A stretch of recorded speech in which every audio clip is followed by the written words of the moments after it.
दराज साहब के साथ, जो कि कांग्रेस के दिग्गज नेता प्रतिपक्ष पूर्व हैं, और आइए जानते हैं उनकी राय कि अब कैसे इलेक्शन होगा। उमर दराज भाई, जो आपको इग्नोर किया गया है, उसकी क्या खास वजह रही है? क्या कारण से आपको मेयर से, डिप्टी मेयर से जो है किनारे लगा दिया गया? नहीं, देखिए, मेयर तो सवाल है ओबीसी का था, क्योंकि मेयर जो लॉटरी खुलती है उसमें होता है, और ओबीसी की लॉटरी खुली हुई थी, इसलिए हम मेयर में ओबीसी में थे। और हम सोच नहीं सकते थे कि 30 मुस्लिम पार्षद जीत करके आ जाएंगे, अंदाज नहीं था। मगर कुदरत का करना ऐसा हुआ कि 30 मुस्लिम पार्षद जीत के आए, क्योंकि जयपुर शहर सिटी के अंदर मुसलमानों का जज्बा इस टाइम पे देखने लायक था अपने लोगों को जिताने के लिए, क्योंकि काफ़ी टाइम से जो है माइनॉरिटी के लोग जो है अपने आप को एक दबिश में महसूस करते थे। तो आज हमें लगा कि हेरिटेज के अंदर जब 30 माइनॉरिटी के पार्षद जीत के आए, तो हमें कहीं ना कहीं लगा कि हम माइनॉरिटी का मेयर बना सकते हैं, और ये प्रपोजल रखा भी। 4 एमएलए जो हमारे जयपुर शहर के जीते हुए हैं, उसमें माननीय महेश जोशी जी, मंत्री प्रताप सिंह खाचरियावास जी, अमीन कागजी जी, रफ़ीक खान साहब। जब इन्होंने चारों ने मिलकर के रखा तो हमारे पास नाम थे। अगर ओबीसी में आप ले तो राबिया गुडेश थी, नसीम बानो थी, नसरीन बानो थी, ऐसी ये 3-4 कुरैशी समाज में से थी। एक 3-4 नाम उनको सजेस्ट किए थे सारे पार्षदों ने मिलकर के, और जब उन्होंने उस पर गौर भी किया तो प्रताप सिंह खाचरियावास और महेश जोशी ने उस नाम को प्रपोज भी किया सीएम साहब के यहाँ पे। मगर मेरे एक बात समझ में नहीं आई कि रफ़ीक खान साहब को किस बात पे एतराज़ हुआ कि माइनॉरिटी का मेयर नहीं बने। जब रफ़ीक खान साहब ने ये पूछा कि भाई माइनॉरिटी का अगर मेयर बनेगा तो आपकी डिप्टी मेयर की दावेदारी खत्म हो जाएगी, मैंने कहा जी मुझे मेयर चाहिए, मैं डिप्टी मेयर के लालच में नहीं हूँ। मैं ये चाहता हूँ कि अगर माइनॉरिटी का कोई मेयर हेरिटेज में बन जाएगा, कि इतिहास होगा ये कि पहला हेरिटेज बना और पहले हेरिटेज में माइनॉरिटी में कब्जा किया उसके ऊपर। मगर कहीं ना कहीं रफ़ीक खान को कोई डर सता रहा था कि हो सकता है माइनॉरिटी का मेयर अगर हम बना देंगे तो हमसे बड़ा एक नेता हमारे ऊपर बैठ जाएगा, और उन्होंने वो इल्ज़ाम लगा दिया अमीन कागजी के ऊपर। कहने लगे जी मैंने तो प्रपोज किया था, प्रपोजल रखा था, मगर अमीन कागजी ने चलने नहीं दी मेरी। अमीन कागजी कहने लगे नहीं मेरी कॉन्स्टिट्यूंसी से बनाओगे तो गलत हो जाएगा। मगर वो सारे एक इल्ज़ामात थे। मुझे ये डर है कि रफ़ीक खान जी सिर्फ एक क्षत्रिय जयपुर के अंदर राज करना चाहते हैं, और वो ये बताना चाहते हैं कि माइनॉरिटी के लीडर वो अकेले हैं, जो कि पॉसिबल नहीं है, क्योंकि कांग्रेस किसी की बपूती नहीं है, कांग्रेस किसी की खरीदी हुई पार्टी नहीं है जो आप कोई एक क्षत्रिय राज उसके ऊपर हिटलर चाहिए। कांग्रेस में किसी की भी नहीं चलती।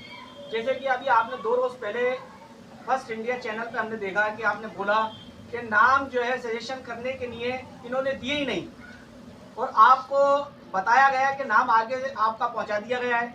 उसको किस तरीके से रुकवाया गया, क्या कारण? नहीं, जहाँ तक डिप्टी मेयर का सवाल है, जब मेयर बना ही नहीं माइनॉरिटी का, तो जाहिर है कि डिप्टी मेयर तो माइनॉरिटी का बनना ही है।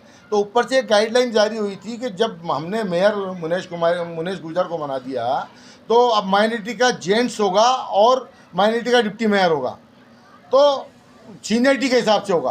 तो मैंने ये देखा कि अपने आप में ये सोचा कि जब माइनॉरिटी में सीनियरिटी के हिसाब से होगा तो जाहिर है अपना नंबर आना चाहिए, या तो मेरा नंबर आए, या आयशा सिद्दीकी का आए, या राबिया गुडेश का आवे, जैसे कि आपसे कहा कि आपसे वादा किया गया है। बिल्कुल बिल्कुल, मुझसे वायदा किया था इस बात का। जिन्होंने वादा आपसे किया, देखिए साहब, चारों नेता मौजूद हैं, माननीय प्रताप सिंह खाचरियावास जी, माननीय महेश जोशी जी भी। उन्होंने मुझसे ये ज़रूर कहा था कि बिल्कुल कोशिश करेंगे। देखिए, उन्होंने ये नहीं कहा था कि बनाएंगे, उन्होंने कहा था बिल्कुल मीटिंग करेंगे।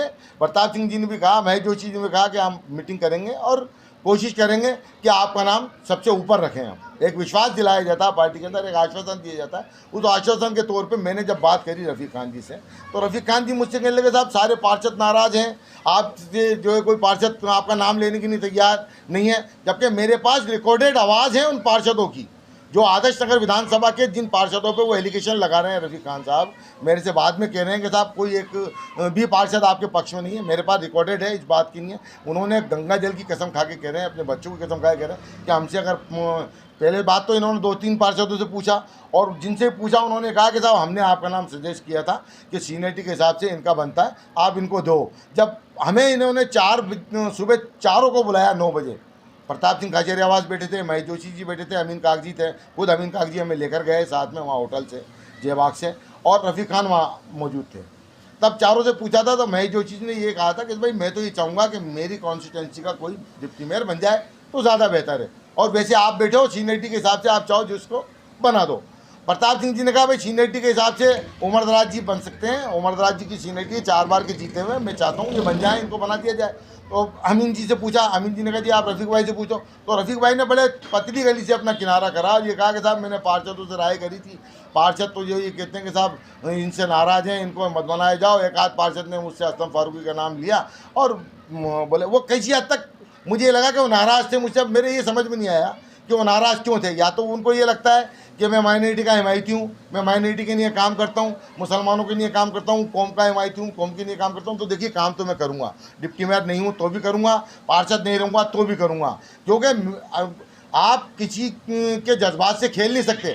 अगर रफ़ीक खान जी को किसी ने जिताया तो ये भूल जाए कांग्रेस में, कांग्रेस के सिंबल पर जीते हैं वो, और कांग्रेस के सिंबल में भी माइनॉरिटी के जज्बात ने उनको जिताया है, चाहे वो अमीन कागजी हो, चाहे वो रफ़ीक खान हो। मगर रफ़ीक खान जी को शायद इस बात की गलत फहमी हो रही है कि जयपुर शहर के अंदर मेरी हिटलरशाही चलेगी, मैं एक लीडर माइनॉरिटी का बनूंगा। जो धरने पे बैठे जिन्होंने माइनॉरिटी का जो है मेयर बनाने की बात करी थी, उन लोगों को उन्होंने भारतीय जनता पार्टी के लोग कह दिए हैं। कहाँ से आ गए भारतीय जनता पार्टी के लोग माइनॉरिटी के अंदर हैं? एक जिम्मेदार लोगों को अगर वो एक इल्ज़ाम तराशी करते हैं कि साहब भारतीय जनता पार्टी के लोग हैं, भारतीय जनता पार्टी को पुश कर रहे हैं, वो पुश नहीं कर रहे हैं, वो तो अपना अधिकार मांग रहे थे। मगर ठीक है, खत्म हो गया। तो डिप्टी मेयर तो तुम्हें तरीके का बना देना चाहिए था। असलम फारूकी जी को लेके आपने कमेंट किया कि उनके ऊपर 420 का मुकदमा लगा, तो इसके बारे में आपकी क्या राय है? कब लगा, क्या ऐसा मामला था जिससे उनके ऊपर ये धारा लगाई गई? देखिए, पहली बात तो ये है कि असलम फारूकी कांग्रेस में पहली बार जीते हैं। कांग्रेस ने असलम फारूकी को खुद को पहली बार टिकट दिया है। उससे पहले उसकी वाइफ को टिकट दिया था और उसकी वाइफ हारी थी, और उससे पहले वो निर्दलीय पार्षद थे। मुझे बागी कहूँ या निर्दलीय कहूँ, वो उस हिसाब के थे। कांग्रेस ने पहली बार उनको टिकट दिया, इसलिए कांग्रेस में उनकी सीनियरिटी नहीं चलती। ठीक है, फिर भी चल गई।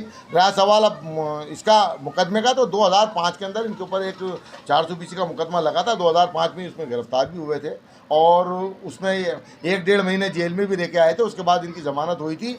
अब उस केस का क्या हुआ ये मुझे पता नहीं। बहरहाल इन पर 420 का केस था। सर, रफ़ीक खान जी का कहना है कि हमने टिकट दिया जब भी उमर दराज जी पार्षद बने हैं। रफ़ीक खान किसी को टिकट नहीं दे सकते, गलतफहमी है उनके दिमाग में। कांग्रेस टिकट देती है, रफ़ीक खान नहीं देते हैं। रफ़ीक खान, मैं जब जानूंगा रफ़ीक खान अपनी एक पार्टी बनावे और टिकट दें, फिर जिता के लावे किसी को। जब मैं मान लूँगा कि रफ़ीक खान की अपनी एक पार्टी है। रफ़ीक खान तो खुद कांग्रेस के सिंबल पर लड़ते हैं, खुद कांग्रेस उन्हें टिकट देती है। रफ़ीक खान किसी को क्या टिकट देंगे? ठीक, बहुत बहुत शुक्रिया।